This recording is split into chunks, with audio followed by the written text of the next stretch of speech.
This is a story about a fugitive. It's a cold case, a true crime story, about a woman who is convicted and sentenced as an accomplice to murder back in 1933. At the time of her arrest, the newspapers described her as the most dangerous woman alive. So her escape from custody in 1940 eluded law enforcement, local, national. The FBI circulated her most wanted poster with details about her for years after her disappearance.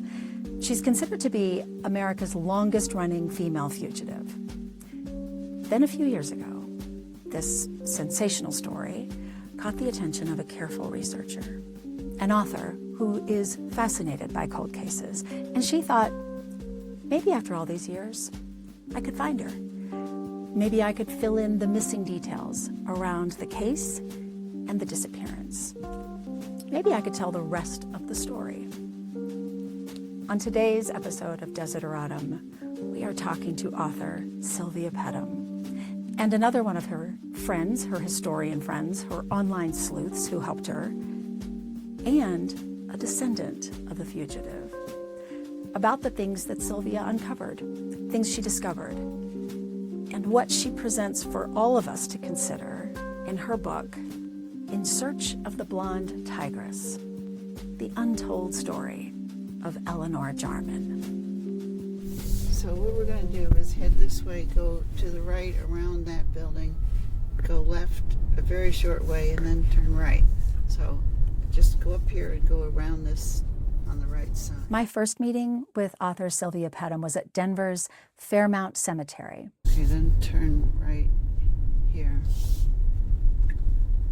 She directed me driving past the big statuary and the historic Denver's elite family plots to something called Block 67, which was this garden-like landscape where there are modest gravestones that lay flush to the ground, bronze and granite, simple, nestled in the grasses, sort of hiding in plain sight. Always loved cemeteries. Perhaps it started when I was doing research on what we call Boulder Jane Doe, and I was participating in a cemetery reenactment. There was a teenage girl who just said, "Please give me back my name and return my remains to my family." And I just thought, well, okay, I'll give it a try. Very naively. It turned into about a 6-year project. It was a partnership with the Boulder County Sheriff's Office and with some forensic experts. I did historical research, and we did eventually put a name to her grave. It was after this experience with identifying this Jane Doe that I kind of plunged into cold case research. I wrote an anthology called Cold Case Chronicles that was all about different individual cold cases and missing persons. And then I thought, I really want a case where I can just dig into one person. I want to write one book about one entire person. So I was just kind of surfing the internet one day, and I came across the name of Eleanor Jarman, and it said she was the longest missing female fugitive in America.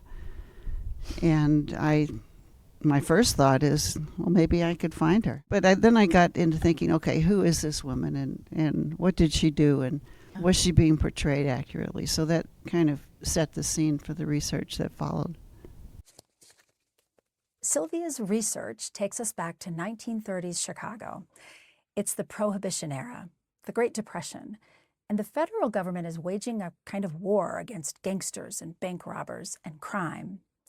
Silvia discovers Eleanor is living in Chicago at the time as a single mom, raising 2 young boys. She's working as a waitress and as a server in a beer flat. Well, the flat means like an apartment, like the British use the term. And apparently there were a lot of them in Chicago and other major cities. A beer flat was essentially just somebody that probably had a day job or maybe didn't, but in the evening he would just set up some card tables in his living room and invite people over, and his wife or girlfriend or somebody would go around and pour a glass of beer, and they'd all pay 25 cents or something.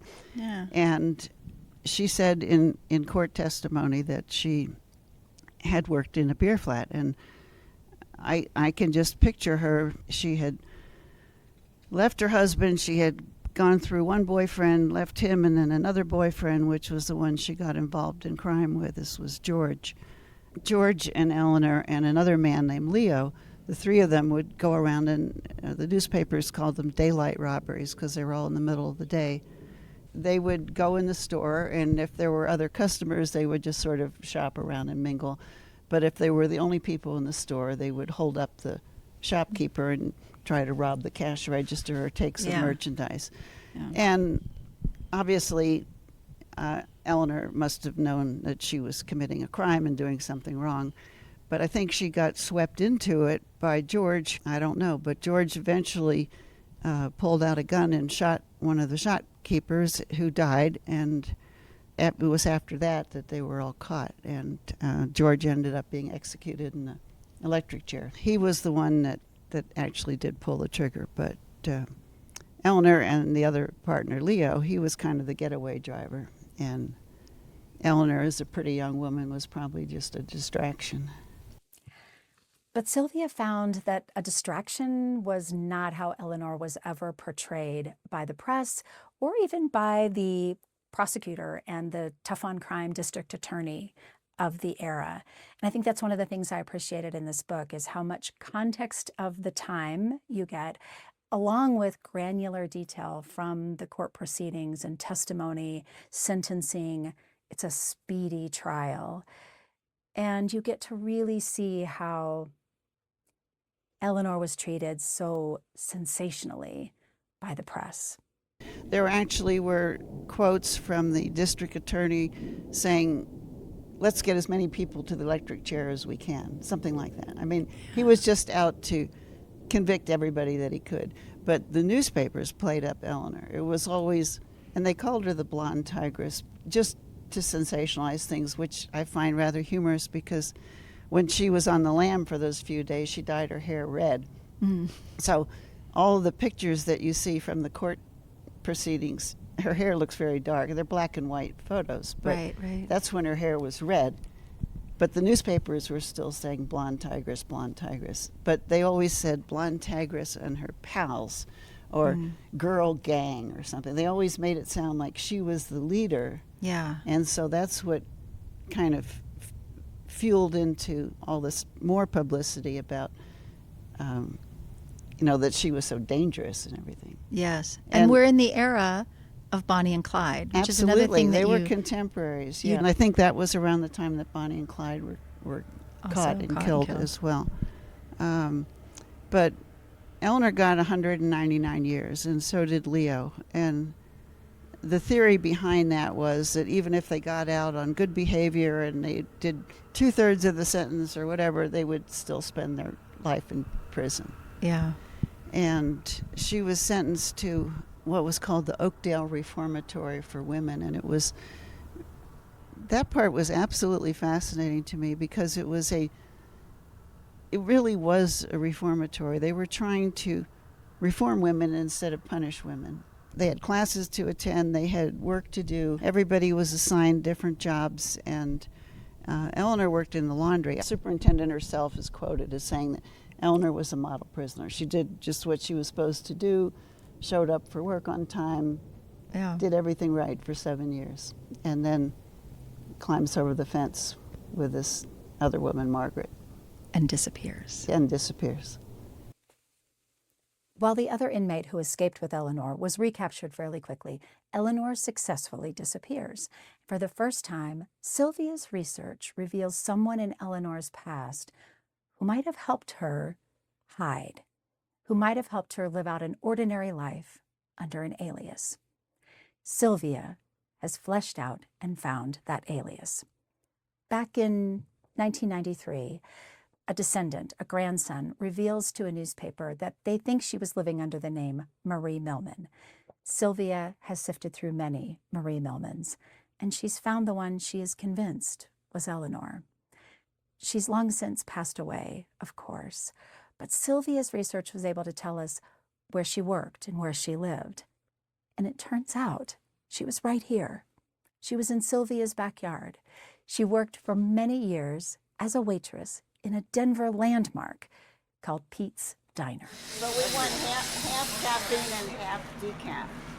Half decaf and half regular? Yeah, in each cup. In each cup? Can you do that? Yeah, I can do that for you. Well, I mean, sitting right here where I know that Marie worked, I could just visualize her, coming over with a plate of scrambled eggs or something, because I think she survived by just blending into society and just being a very ordinary person. So, if you crawl over a fence and escape from your reformatory, if you're just very nondescript, she could have, put on glasses or taken off glasses or changed her hair and easily blended in any city anyway. And Marie Millman, who I believe is the alias for Eleanor, she had a Social Security number. It was so easy back then to get a Social Security card. And actually, when Eleanor was in prison, that overlapped the very beginning of the Social Security era when the first cards were out. And if you didn't have a birth certificate or even know that when you were born, some people didn't know they were born at home or something, somebody in the family could just write an affidavit, and that can easily be forged just to say, this person was born, whatever. So Eleanor could have had anybody just fill out something like that. There were two big surprises in the book. One was that Marie Millman ended up in Denver. That was completely a surprise. I had no idea that was going to happen. And the other was that this first boyfriend, his name was Richard Slater, even existed. But she mentioned in court testimony that she had a very good friend named Slater. She just called him Slater. But then there was an affidavit that he signed for trying to get a change of venue for her trial, and he signed it Richard Slater. And then he kept coming up when Eleanor was trying to get probation during the times that she was in the reformatory. It was his family that wrote the letters of support to try to get her out. So after she escaped, there was some new documentation on her prison file, and it said Richard Slater was a, quote, very close friend. And no other friends were even mentioned. He actually worked for someone who was the accountant for Al Capone, so he had some underworld connections, absolutely. And he was just the right person in the right place at the right time to help her. I'm sure that he helped her afterwards. One of the people that Silvia credits with helping her research Eleanor Jarman is a woman named Mary Combs, a fellow historian, online researcher, general sleuth. And she is an expert in Ancestry.com in building out family trees, and she was an important collaborator on the book. I'd work around the edges, the periphery, with the people who might or might not have been involved. Like I did a tree on the people who were the jurors in the case. I did a tree on the people who wrote letters for her. I did a tree on the people that she participated in robbing. I was just trying to get a sense of it, and then I could make a suggestion maybe. What you did, Mary, was you took a little tidbit and you just expanded on it in such a wonderful way. I mean, like you mentioned, the jurors and the other robbery victims. I mean, I would come up with the names and or a newspaper link or something, and then all of a sudden Mary would send me this huge spreadsheet with all of these people, everything you would ever want to know about all of these people, like every person on the jury and every shopkeeper who was robbed, and all the addresses. That was marvelous. And I get a big kick out of doing that, so it works out. Well, there were two surprises, I think, in the research. One was that Marie Millman ended up in Denver, and the other was that there even was this man named Richard Slater, the former boyfriend. And I think that needs to be brought out, because when we started all this research and even writing the first few chapters, none of us knew that Richard Slater even existed. And he was the former boyfriend that helped her all through the process, taking care of her children when she was in hiding, and helped her, I believe, after she escaped. So I think anything that has to do with Richard Slater is a surprise. At least it was to me. Oh, I'll tell you the one that really did. It really, really kind of almost shocked me was the picture you found of him when she was being transported to prison. He was there at the train platform. That was a huge surprise, yes. And because he's not identified in that photo, I just got it out of the library. And Right. there he was on the train station seeing her off. And we wouldn't have known it was him if we weren't in correspondence with his step granddaughter. She had sent me photos, and then suddenly there he was. We recognized him in that photo at the train station. Yeah, that was a huge surprise. That Yeah. was huge, yes. I think the discovery of Richard Slater, knowing that she had basically a guardian angel, oh my gosh, I get chills even now, but it just makes me feel so grateful that she had someone like him and his family in her corner. This is Pat de Oliveira. She is Eleanor's granddaughter. And her own search for truth about her fugitive grandmother met mostly dead ends until she met Silvia. Pat's reaction, her gratitude, is very personal.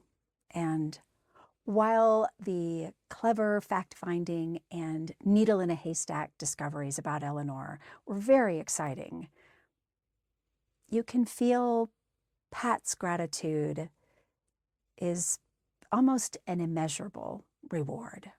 Talk about a miracle. For years, I've been searching the internet, Googling, trying to find out more information, but I really didn't get very far, just pictures and all the negative things about Eleanor. And then one day I Googled and this book came up. And I thought, oh my gosh, thank you. It still boggles my mind that someone, of Sylvia's stature found this interesting enough to research it. And her research is just, as you know, is just amazing, incredible.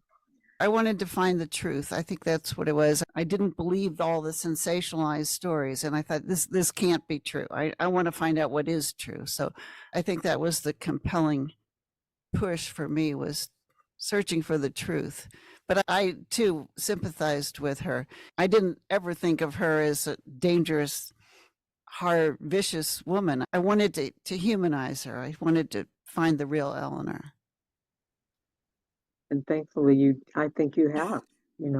Thank you. Thank you. I've read the book 3 times. Just looking at the pictures, the only pictures I've had of her, were from the press, and she looked frightened. She looked, she was not the bold, buxom woman that Right. was portrayed in. It's like her clothes wore her. She wasn't wearing her clothes. Yeah. If it weren't for your book, I wouldn't know any of this. And it's just heartwarming to me. It more than answered my questions because I didn't even know what to ask. Thank you, Pat. I wish I could just hug you. But why don't you come to Colorado, and I'll take you to the cemetery, and we'll go have lunch or breakfast or dinner or whatever at Pete's Kitchen, and I'll show you around. I Think might about just do that. I'm definitely have been wanting to come, ever since I knew about Pete's Kitchen. There's something about it that, yes, Yeah. and I would love to meet you. Your book made me feel lovely. It did. I just connected with her. And so I feel better about myself. It's funny. I can't explain it, but I'm very happy to meet you and I'm very grateful to you. In 2025, Pat de Oliveira does travel to Denver and meets with Silvia Pettem in person.